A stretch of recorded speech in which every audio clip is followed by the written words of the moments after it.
కొనసాగించాలి.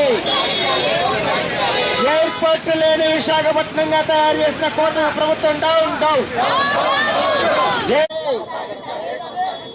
విశాఖపట్నం ఎయిర్పోర్ట్ ని శాశ్వతంగా మూసివేయడాన్ని వ్యతిరేకించండి. విశాఖపట్నం ఎయిర్పోర్ట్ ని శాశ్వతంగా మూసివేయడాన్ని వ్యతిరేకించండి. కూటమి ప్రభుత్వం మూసివేయడాన్ని బ్లాక్ డేగా పాటించండి. కూటమి ప్రభుత్వం విశాఖపట్నం ఎయిర్పోర్ట్ ని కొనసాగించాలి. ఎయిర్పోర్ట్ ని శాశ్వతంగా మూసివేయడాన్ని వ్యతిరేకించండి. కూటమి ప్రభుత్వం down down down down down. Visakhapatnam కూటమి ప్రభుత్వం down down down down. Visakhapatnam airport ని కొనసాగించాలి. విశాఖపట్నం ఎయిర్పోర్ట్ ని కొనసాగించాలి. విశాఖపట్నం ఎయిర్పోర్ట్ ని శాశ్వతంగా మూసివేస్తున్న కూటమి ప్రభుత్వం డౌన్ డౌన్. విశాఖపట్నం ఎయిర్పోర్ట్ ని కొనసాగించాలి. విశాఖపట్నం పారిశ్రామిక ప్రాంతంగా ఉన్న విశాఖపట్నం ఎయిర్పోర్ట్ ని కొనసాగించాలి.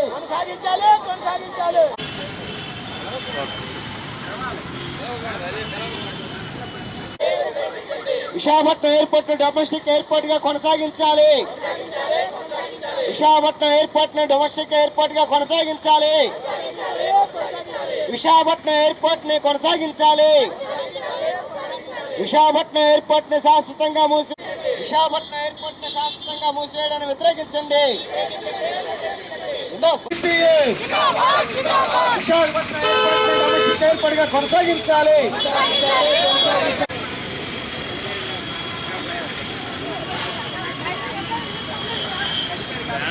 విశాఖపట్నం ఎయిర్పోర్ట్ ని డొమెస్టిక్ ఎయిర్పోర్ట్ గా కొనసాగించాలి.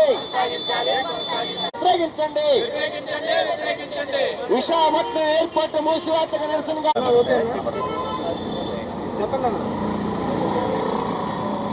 ఈరోజు విశాఖపట్నానికి చీకటి రోజు.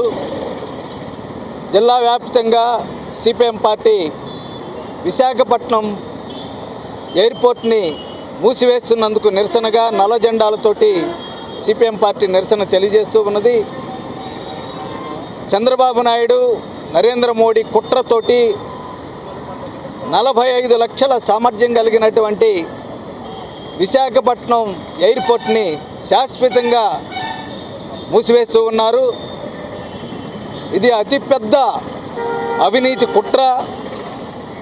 భోగాపురం ఎయిర్పోర్టు జిఎంఆర్ యొక్క గుత్తాధిపత్యానికి ఇవ్వటం కోసమే ఈ దుర్మార్గమైనటువంటి చర్యకి చంద్రబాబు నాయుడు కూటమి ప్రభుత్వం పాల్పడింది. ఇది చాలా ఆందోళన కలిగిస్తున్నటువంటి అంశం. దాదాపు 50 ఏళ్ల పై కలిగినటువంటి చరిత్ర కలిగినటువంటి విశాఖపట్నం ఎయిర్పోర్టు, అది ప్రభుత్వ ఎయిర్పోర్టు, దాన్ని కుట్రతోటే ఈ దుర్మార్గ చర్యకి పాల్పడ్డారు.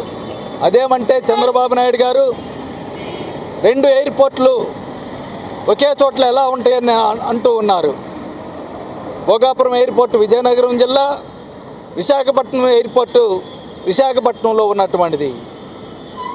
బాంబేలో 2 ఎయిర్పోర్ట్లు ఉన్నాయి కదా, ఢిల్లీలో 2 ఎయిర్పోర్ట్లు ఉన్నాయి కదా. చంద్రబాబు నాయుడు గారికి అత్యంత ప్రియమైనటువంటి నగరం గోవా, ఆ గోవాలో 2 ఎయిర్పోర్ట్లు ఉన్నాయి కదా. మరి ఎక్కడా లేనే ఇప్పుడు కొత్తగా అహ్మదాబాద్లో కడుతూ ఉన్నారు, గుజరాత్లో, అక్కడ 2 ఎయిర్పోర్ట్లు ఉన్నాయి కదా. మరి ఇక్కడెందుకు మూసేస్తున్నారని నేను అడుగుతూ ఉన్నాను. ప్రజల్ని ఎడాపెడా దోచుకోవటానిక? విశాఖపట్నం ఎయిర్పోర్ట్ ప్రభుత్వ ఎయిర్పోర్ట్ కాబట్టి యూజర్ ఛార్జీలు భారం అనేటువంటిది ఉండదు. ఇప్పుడు Bhogapuram airport private corporate airport, దాంట్లో ఇక్కడి నుంచి హైదరాబాద్ వెళ్ళాలంటే టికెట్తో సంబంధం లేకుండా అదనంగా 855 రూపాయలు యూజర్ ఛార్జీ కట్టాలి. హైదరాబాద్ నుంచి ఎవరైనా వచ్చారనుకోండి విశాఖపట్నం భోగాపురం ఎయిర్పోర్ట్లో దిగితే 355 కట్టాలి. అమెరికా నుంచి వచ్చారనుకోండి 850 రూపాయలు కట్టాలి. అంతేకాదు చంద్రబాబు నాయుడు గారు ఇప్పుడు చెప్తున్నారు, ఓ ఇంటర్నేషనల్ ఎయిర్పోర్ట్, అద్భుతమైన ఎయిర్పోర్ట్ అంటున్నారు. ఇప్పుడు విశాఖపట్నం వాసి హైదరాబాద్ వెళ్ళాలని ట్యాక్సీలో వెళ్తే ఆ ట్యాక్సీ 8 నిమిషాలు కానీ అరైవల్ డేట్ టైం దాటితే 250 కట్టాలి. 10 నిమిషాలు దాటింది అనుకోండి 500 కట్టాలంట. అంటే వీపీ విమాన మోత మోగిస్తూ ఉన్నారు విమాన ప్రయాణికులది చంద్రబాబు నాయుడు గారు. అడ్డగోలుగా ప్రైవేట్ ఎయిర్పోర్ట్కి జిఎంఆర్కి ధారాదత్తం చేస్తూ ఉన్నారు. 5,000 కోట్ల రూపాయలు పెట్టుబడి అంటున్నారు. మేము ఛాలెంజ్ చేస్తున్నాం సిపిఎం పార్టీగా, ₹1 జిఎంఆర్ వారి యొక్క సొంత డబ్బు చూపెట్టమానండి. దాని ఖరీదు 1,500 కోట్లు కూడా అవదు. ఏముండదండి, రేకులు డబ్బా తప్ప ఎయిర్పోర్ట్ అంటే ఏముండదు. పెద్ద రేకులతోటి పెద్ద గోడ వేస్తారు, అందులో ఏసీలు పెడతారు, రన్వే ఉంటుంది, అంతకుమించి ఏముంటాయండి. ఎయిర్పోర్ట్ అంటే దానికి 5,000 కోట్ల రూపాయలు ఎందుకు? మేము అందుకోసమే సిపిఎం పార్టీ డిమాండ్ చేస్తున్నాం, జాయింట్ పార్లమెంటరీ కమిటీ ద్వారా 5,000 కోట్ల రూపాయలు మీద ఆడిట్ జరిపించాలి కేంద్ర ప్రభుత్వాన్ని మేము డిమాండ్ చేస్తూ ఉన్నాం. మిస్యూజ్ అయిన ఈ డబ్బులు 5,000 కోట్ల రూపాయలు అక్కడ ఖర్చు పెట్టలేదు, 1,500 కోట్లు కూడా ఎక్కువ ఖర్చు పెట్టలేదని మేము చెప్తూ ఉన్నాం. అందువల్ల జాయింట్ పార్లమెంటరీ కమిటీతోటి ఆడిట్ జరిపించాలి. ఆ డబ్బంతా కూడా ఎక్కడికి దారి మళ్లించారనేటువంటిది కూడా మేము డిమాండ్ చేస్తూ ఉన్నాము. అలాగే స్థానికులకి ఎంతమందికి ఉపాధి ఇచ్చారో రాష్ట్ర ముఖ్యమంత్రి గారు ప్రకటన చేయాలి. ఇక్కడ పోర్టు మూసేయటం వల్ల 900 మంది ఉద్యోగాలు ఊడిపోయి బజారును పడిపోయారు. వాళ్ళందరూ కూడా వాళ్ళు ప్రత్యామ్నాయ ఉపాధి ఎందుకు చూపటం లేదు చంద్రబాబు నాయుడు అని మేము అడుగుతూ ఉన్నాం. మేము డిమాండ్ చేస్తున్నాం 900 మందికి వెంటనే రాష్ట్ర ప్రభుత్వ వివిధ సర్వీసుల్లో ఉద్యోగాలు ఇవ్వాలనేటువంటిది సిపిఎం పార్టీ డిమాండ్ చేస్తూ ఉన్నది. లేకపోతే తీవ్రమైనటువంటి పరిణామాలు ఉంటాయని మేము హెచ్చరికగా తెలియజేస్తున్నాం. అందువల్ల విశాఖపట్నం ఎయిర్పోర్ట్ని శాశ్వతంగా మూసేయద్దు, దాన్ని డొమెస్టిక్ ఎయిర్పోర్ట్గా దాన్ని నడపండి. దాని సామర్థ్యం 45 లక్షల ప్యాసింజర్కి సామర్థ్యం ఉన్నటువంటిది. అందువల్ల దాన్ని మూసేయటం అనేటువంటిది ఆంధ్ర రాష్ట్రాన్ని దెబ్బతీయటం, అభివృద్ధిని నాశనం చేయటం తప్ప మరొకటి కాదని సిపిఎం పార్టీ డిమాండ్ చేస్తూ ఉన్నది. జిల్లాకు ఒక ఎయిర్పోర్ట్ పెడతా ఉన్నటువంటి చంద్రబాబు నాయుడు గారి ప్రభుత్వం విశాఖ ఉమ్మడి జిల్లాలో ఎయిర్పోర్ట్ లేకుండా చేసింది. ఈరోజు అనకాపల్లికి కానీ, అల్లూరు సీతారామరాజు జిల్లాకు కానీ, విశాఖపట్నం కానీ ఎయిర్పోర్ట్ లేని ప్రాంతంగా ఈరోజు చేసింది. ఈ ఎయిర్పోర్టు అని విశాఖపట్నంలో చంద్రబాబు నాయుడు గారు ఆంధ్ర రాష్ట్రంలో కానీ ప్రజలు ఏది కోరుకుంటే అది ఇవ్వకుండా కార్పొరేట్ కంపెనీలకు అనుకూలమైంది ఇచ్చి ఇదే అభివృద్ధి అని చెప్తూ ఉన్నాడు. విశాఖపట్నం ప్రజలెవరూ కూడా భోగాపురాన్ని ఎయిర్పోర్ట్ కోరుకోలేదు. ఆఖరికి భోగాపురంలో ఉన్న వాళ్ళు కూడా ఎవరు మాకు భోగాపురానికి ఎయిర్పోర్ట్ కావాలని అడగలేదు.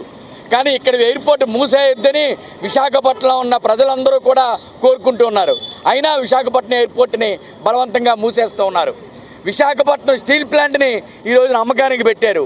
ప్రైవేట్ నక్కపిల్లిలో ఉన్నటువంటి ప్రైవేట్ స్టీల్ ప్లాంట్ని ప్రారంభిస్తూ ఉన్నారు. ఆ రకంగా ప్రజలు కోరుకున్నది ఇవ్వకుండా ప్రజలకు అవసరం లేనిది ఇచ్చి ఇదే అభివృద్ధి మేము గొప్పగా సాధించామని చెప్పడం చంద్రబాబు తాలూకా నైజం. కార్పొరేట్ కంపెనీలకి ఊడిగించేయడం కోసం, వాళ్ళ లాభాల కోసం ఇక్కడ ఎయిర్పోర్ట్ని మూసేస్తున్నారు తప్ప మరొకటి కాదు అని చెప్తున్నాం. మొన్న ఒక సర్వే ప్రకారం లెక్కలు తీస్తే దాదాపు 30 లక్షల మంది గత సంవత్సరంలో ప్రయాణం చేస్తే 27 లక్షల మంది దేశంలో ఉన్నటువంటి ఇతర రాష్ట్రాలకు ప్రయాణం చేశారన్నారు. అటువంటిది కాబట్టి మా డిమాండ్ ఏంటంటే విశాఖపట్నం ఎయిర్పోర్ట్ని డొమెస్టిక్ ఎయిర్పోర్ట్గా కొనసాగించాలి, దీన్ని మూసివేయొద్దు. దీనికి 60 సంవత్సరాల చరిత్ర ఉంది. అలాగే ఇప్పుడు ఎయిర్పోర్ట్ కూడా శాశ్వతంగా మూసేయడానికి డిఫెన్స్ ఎయిర్పోర్ట్ కొనసాగుతుంది. కాబట్టి ఈ ఎయిర్పోర్ట్ కూడా కొనసాగించండి, డొమెస్టిక్ ఎయిర్పోర్ట్గా ఉంచండి, ఇంటర్నేషనల్ ఎయిర్పోర్ట్ని భోగాపురం ఎయిర్పోర్ట్గా వాడండి అని చెప్పేసి అంటే అదేమీ కాదు. అలా గనక చేసినట్టయితే జిఎంఆర్కి వచ్చే లాభాలు తగ్గిపోతాయి, జిఎంఆర్ దోపిడీ గడ్డుకట్టబడుతుంది. కాబట్టి ఎట్టి పరిస్థితుల్లోనూ విశాఖపట్నం ఎయిర్పోర్ట్ని మూసి తీరుతామని చెప్పారు. ఈరోజు అర్ధరాత్రి నుంచి విశాఖపట్నం ఎయిర్పోర్ట్ మూసేస్తున్నామని ప్రకటన చేశారు. ఇది విశాఖపట్నాన్ని నాశనం చేయడమే, విశాఖపట్నం అభివృద్ధికి ఆటంకపరచడమే. ఈరోజు విశాఖపట్నంలో పబ్లిక్ సెక్టర్ అంతా ఉంది. Steel plant, ship yard, port, BHPV అధికారులు కానీ ఇతర ప్రైవేటు యాజమాన్యాలు కానీ ఇక్కడికి వెళ్తూ ఉంటుంటారు. అటువంటిది ఒక పాసింజరు భోగాపురం నుంచి ఇక్కడికి రావాలన్నా వెళ్ళాలన్నా దాదాపు 3 గంటల సమయం పైనే పెడతా ఉంటుంది. అదనంగా 5,000 రూపాయలు ట్యాక్సీకి ఛార్జీలు చెల్లించాల్సిన పరిస్థితి వస్తూ ఉంటుంది. కాబట్టి సమయం వృధా, డబ్బులు వృధా, మొత్తం అందరికీ నష్టం చేసేటటువంటి ఈ విధానాలను ఉపసంహరించుకోవాలని విశాఖపట్నం ఎయిర్పోర్ట్ని డొమెస్టిక్ ఎయిర్పోర్ట్గా కొనసాగించాలని డిమాండ్ చేస్తున్నాం. మరొకటి, భోగాపురం ఎయిర్పోర్ట్లో ఒక్కరికి కూడా స్థానికులకి ఆ జిల్లాలో ఉండే వాళ్ళకి ఉపాధి కల్పించలేదు. విశాఖపట్నంలో ఎయిర్పోర్ట్ మూసేస్తూ ఉన్నారు. అక్కడ పనిచేస్తున్నటువంటి వాళ్ళకి ఒక్క అనా పైసా కూడా కాంపన్సేషన్ చెల్లించకుండా 15 సంవత్సరాలు 20 సంవత్సరాలు పైబడి పనిచేస్తున్న వాళ్ళకి కూడా ఈరోజు నిర్దాక్షిణ్యంగా మెడబట్టుకొని బయటికి గెంటేసే పరిస్థితి వస్తూ ఉంది. కాబట్టి ఇక్కడ ప్రత్యామ్నాయంగా వీళ్ళందరికీ కూడా తగిన నష్టపరిహారం ఇవ్వాలి. వివిధ రాష్ట్ర ప్రభుత్వ శాఖల్లో వీళ్ళకి ఉపాధి కల్పించాలి. విజయనగరం ప్రాంతంలో ఎవరైతే భూములు కోల్పోయి భోగాపురం చుట్టుపక్కల ఉన్నారో వాళ్ళందరికీ కూడా ఎయిర్పోర్ట్లో ఉపాధి కల్పించాలని మేము డిమాండ్ చేస్తున్నాం. విశాఖపట్నం ఎయిర్పోర్ట్ని డొమెస్టిక్ ఎయిర్పోర్ట్గా కొనసాగించాలి. ఈ కొనసాగించడం కోసం మా శక్తి మేరకు ప్రభుత్వం మీద ఒత్తిడి తీసుకొచ్చే విధంగా మా కార్యాచరణ ఉంటుందని తెలియజేస్తున్నాం. మన ఎమ్మెల్యేలు అందరూ కూడా ఇది న్యాయమే అని ఓ పక్క చెప్తూ కానీ అయిపోయింది, ఒప్పందం చేసుకున్నాం వాళ్ళతో లోకాభిగారిగా మాకు ఒప్పందం జరిగిపోయింది కాబట్టి దీన్ని మేము మాట్లాడలేకపోతున్నాం అని చెప్తున్నారు. కాబట్టి ఇక్కడ ఉన్నటువంటి ప్రజాప్రతినిధులు ఎంపీలు కానీ ఎమ్మెల్యేలు కానీ ఒత్తిడి చేయాలి ప్రభుత్వం మీద. ఒత్తిడి చేసి విశాఖపట్నానికి ఎయిర్పోర్ట్ ఉంచుతారా, విశాఖపట్నం ఎయిర్పోర్ట్ లేని నగరంగా విశాఖను చూస్తారా అని చెప్పి మేము అడుగుతూ ఉన్నాం.